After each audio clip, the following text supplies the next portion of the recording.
Hello everyone. तो आज हम बीपीएससी का क्वेश्चन पेपर सोल्व करने वाले हैं और 1 से लेके 100 तक हमने सोल्व कर लिया है और 100 से 110 तक इस वीडियो लेक्चर में करेंगे। तो ओरिजिन ऑफ स्पीसीज पूछा है, वो किसके द्वारा रिटर्न किया गया था? तो ये चार्ल्स डार्विन के द्वारा origin of species book return करा गया था। इंटरेक्शन बिटवीन पूछा है एल्गी और फंगाई को लाइकेन फॉर्म करने के लिए। तो इंटरेक्शन जो होती है एल्गी और फंगाई के बीच में लाइकेन फॉर्म करने के लिए उसे क्या कहा जाता है? तो उसे कहा जाता है म्यूटलिज्म। ओके, उसे म्यूटलिज्म कहते हैं। एक्चुअल लोकेशन और प्लेस पर ऑर्गेनिज्म रहते हैं उसे क्या कहते हैं? उसे हैबिटेट कहते हैं। Solar energy converted into ATP. Solar energy को एटीपी में कैसे कन्वर्ट होता है? तो क्लोरोप्लास्ट के द्वारा कन्वर्ट करते हैं सोलर एनर्जी को एटीपी में।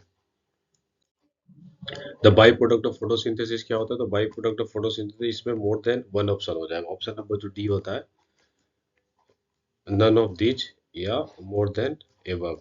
तो ये ऑप्शन होगा क्योंकि बाई प्रोडक्ट ऑफ फोटोसिंथेसिस होता है हमारा ऑक्सीजन भी होगा, O2, O2 भी होता है, शुगर भी होता है, एनर्जी भी होता है। ओके, तो ये by product of more than, none of these होगा और मोर देन एबव। और the study of bone, bone की स्टडी को क्या कहते हैं? तो बोन की स्टडी को ओस्टियोलॉजी कहा जाता है, जिसमें हड्डियों के बारे में स्टडी करते हैं, अध्ययन करते हैं, तो उसे उस अध्ययन को ओस्टियोलॉजी कहते हैं। अगला पूछा है which of the following does not have any enzyme in its cell. किसमें कोई भी एंजाइम नहीं होती इनके सेल में? तो ये है, तो ये होता है हमारा होगा ऑल ऑर्गेनिज्म। जितने भी ऑर्गेनिज्म है सब में एंजाइम इनके सेल में होती है, तो इसका भी ऑप्शन नंबर ई होगा, नन ऑफ दीज।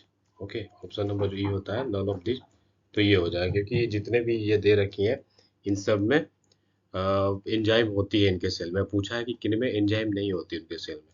ओके, तो ये option number E will be right. In which organ the human body lymphocyte form. Lymphocyte कौन से बॉडी में फॉर्म होते हैं? हमारे बॉडी के कौन से ऑर्गन में फॉर्म होते हैं? तो ये बोन मैरो में लिम्फोसाइट फॉर्म होते हैं। विच ऑफ द फॉलोइंग हार्मोन्स, कौन से हार्मोन्स आयोडीन आयोडीन फॉर्म होती है? कौन से हार्मोन्स कंटेन आयोडीन? कौन से हार्मोन्स में आयोडीन फॉर्म होती है, कंटेन करते हैं कौन सा हार्मोन? तो ये हमारा होगा थायरोक्सिन जो हार्मोन होती है उसमें आयोडीन फॉर्म होते हैं। थायरोक्सिन जो हार्मोन निकलती है उसमें आयोडीन होता है। एड्स कैसे कॉज होता है? तो एड्स होता है वायरस के द्वारा। एड्स कैसे कॉज होता है? वायरस के द्वारा। HIV वायरस होते हैं जो, HIV वायरस, इसके द्वारा एड्स कॉज होती है। इसकी फुल फॉर्म क्या होती है? Human immunodeficiency virus. Okay, HIV virus की full form human immunodeficiency deficiency virus. Okay, तो ये इसका फुल फॉर्म होता है ह्यूमन इम्यूनो डिफिशियंसी वायरस, और एड्स वायरस की वजह से फैलते हैं। ओके।